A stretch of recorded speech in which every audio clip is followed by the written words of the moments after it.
오늘 말씀은 이스라엘 백성들이 사회생활하면서 직면할 수 있는 여러 가지 상황들에 대한 재규례이죠. 하나님의 말씀은 우리 실생활에 구석구석 적용되어야지 됩니다. 말씀이 나의 실생활과 떨어져 있다면 그건 하나님의 말씀으로서 우리에게 가치가 없는 것이죠. 저는 저와 여러분이 하나님의 말씀, 우리 삶의 작은 일, 사소한 일, 구석구석에 영향을 받는 그런 믿음의 성도들 될 수 있길 바랍니다. 15절 16절 보시면 종이 그의 주인을 피하여 내게로 도망하거든 너는 그의 주인에게 돌려주지 말고 그가 내 성읍 중에서 원하는 곳을 택하는 대로 너와 함께 내 가운데에 거주하게 하고 그를 압제하지 말지니라, 이런 말씀했습니다. 어떤 종이 주인을 피하여 도망쳐 오거든 다시 그 주인에게 돌려보내면 안 된다. 이유는 한 가지죠. 종은 주인의 소유된 존재인데 주인 배반하고 떠나서 도망친다는 것은 불법이고 그런 종이 붙잡히면 죽임당할 수 있었기 때문에, 그런 까닭에 그 종의 생명, 인권 생각해서 돌려보내지 말라 율법으로 이렇게 정하신 것입니다. 이 말씀에서 우리는 하나님의 율법의 기본 정신에 대해서 깨달을 수가 있죠. 율법의 기본 정신은 뭡니까? 근본적으로 사랑, 배려, 너그러움, 후덕함, 측은지심이죠. 사회적으로 약자의 신분, 취약한 환경 속에서 위태롭게 살아가는 사람들에 대한 포용, 관용 베풀며 사는 것, 그것이 하나님의 말씀으로 사는 사람, 성도의 삶으로 사는 사람, 또 율법의 정신을 잘 아는 사람의 삶의 모습인 것입니다. 이스라엘 백성들의 역사를 보면 애굽에서 400년 동안이나 종살이하던 그런 족속이었죠. 그런데 그 주인된 애굽 왕이 학대하고 압제해서 견딜 수 없도록 괴롭게 또 힘들게 만들었습니다. 하나님께서 그들을 불쌍히 여겨주셔서 애굽으로부터 구원해 주신 것이죠. 그것이 이스라엘 백성들의 정체성이었습니다. 하나님은 그래서 늘 이스라엘 백성들에게 뭘 말씀하세요? 너희들이 애굽에서 포로되었던 그 시절 생각하라. 그 말씀은 뭡니까? 과거의 자신들의 처지 생각해서 그 사랑, 그 심정, 그런 포로된 자의 마음 헤아리며 살라, 그런 말씀이죠. 그래서 이스라엘 백성들에게 율법 말씀하시면서 늘 가난한 자, 고아, 과부, 그리고 더불어서 이방인과 객된 자들에 대해서도 잘 보살피도록 이렇게 말씀해 주셨습니다. 말씀 끝에 보면 그를 압제하지 말지니라. 요즘 들어서 자주 사용되는 말이 갑질이라는 말 아닙니까? 모릅니다. 성도는 긍휼을 베풀면서 살아야 될 줄로 믿습니다. 저는 저와 여러분의 삶에 갑질이라는 단어가 없게 되길 바랍니다. 예수 믿으면서도 갑질을 하고 사는 사람 참 많죠. 하나님의 은혜를 깨닫지 못하기 때문에 그렇습니다. 내가 어떤 사람이었는가, 내가 어떤 은혜를 받고 살았는가 생각하면 누군가에 대해서 갑질하며 살 수 없죠. 17절 18절 말씀 보십시오. 이스라엘 여자 중에 창기가 있지 못할 것이요 이스라엘 남자 중에 남창이 있지 못할지니 창기가 본 돈과 개 같은 자의 소득은 어떤 소원한 일로든지 내 하나님 여호와의 전에 가져오지 말라. 이 둘은 다 내 하나님 여호와께 가증한 것임이라. 성도는 직업 선택도 잘 해야지 되죠. 또 돈을 벌어도 어떻게 버느냐 생각해야지 됩니다. 얼마만큼 버느냐보다 더 중요한 건 무엇을 해서 버느냐, 그게 중요한 거죠. 직업 선택도 정말 잘해야지 됩니다. 성도들은 또 돈을 버는 방법도 잘 해야지 되죠. 개같이 벌어서 정승같이 쓰라는 속담이 있지만 그건 세상 사람들 얘기죠. 그리스도인들은 정승같이 벌어서 정승같이 사용해야지 됩니다.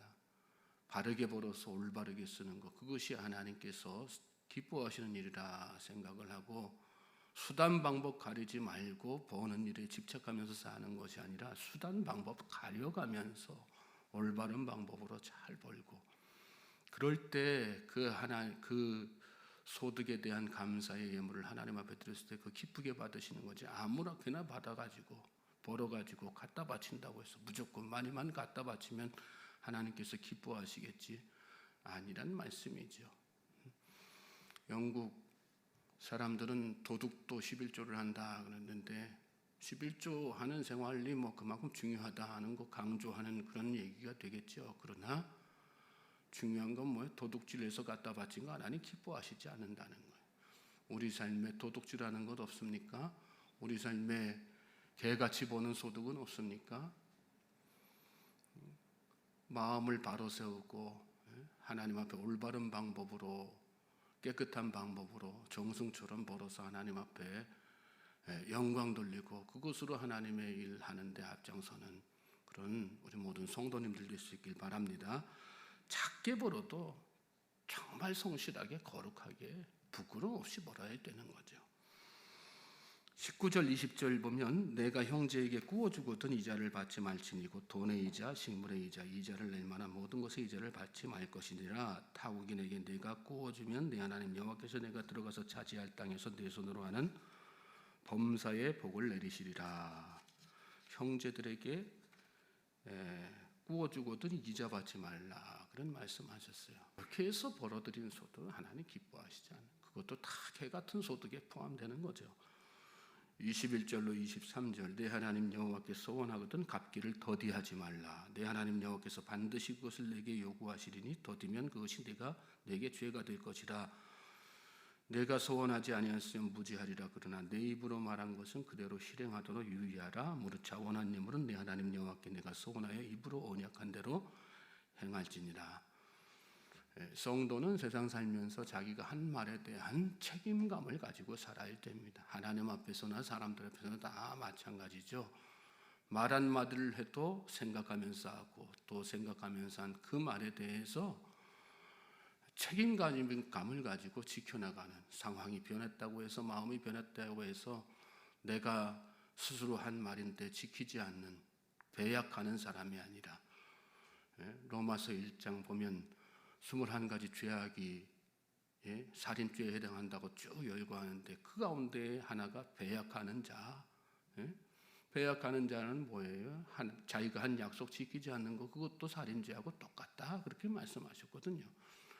하나님 앞에서든 사람 앞에서든 자기의 약속을 신의를 정말 자기가 한 말에 대해서 철저하게 지키는 하나님의 우리를 향하신 모습 아니겠습니까? 하나님은 시건치 않으신다 말씀하셨는데 우리도 하나님을 하나님의 형상대로 지은 하나님의 백성이라고 한다면 시건치 않는 그런 삶 살아야 되는 것이죠. 24절 25절 보면 내 이웃의 포도원에 들어갈 때는 마음대로 그 포도를 배불리 먹어도 되느니라. 그러나 그릇에 담지는 말 것이요 내 이웃의 곡식밭에 들어갈 때는 내가 손으로 이삭을 따도 되느니라. 그러나 내 이웃의 곡식밭에 낫을 대지는 말지니라. 우리가 어릴 적에 살다 보면 남의 밭에 들어가서 과일밭이든 이렇게 들어가서 설이라고 하는 거 있었죠. 아이들이 뭐 남의 밭에 들어가서 과일도 따먹고 또 각종 채소 같은 것도 이렇게 가져다가 먹고 그걸 다 이렇게 아이들은 모르게 주인 모르게 한다 그러지만 다 알죠. 알고도 눈 감아주는 그런 모습이 있었죠.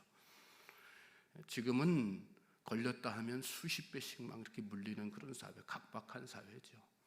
말씀 통해서 우리 깨닫게 하시는 것은 무엇입니까? 이웃에게 넉넉한 마음 가지라는 얘기죠.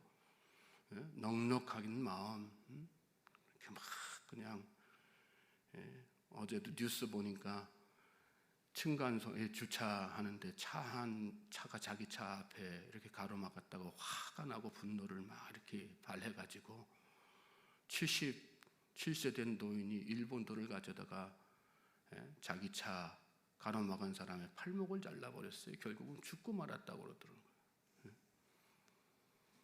마음이 더 넉넉해져 연세가 들어가면 마음이 더 넉넉해져야 되는데 그렇지 못한 삶을 사는 분들 여전히 있다는 거죠. 그렇죠. 우리 마음 가운데 넉넉함이 있어야 되면 더 여유로움이 있어야지 됩니다.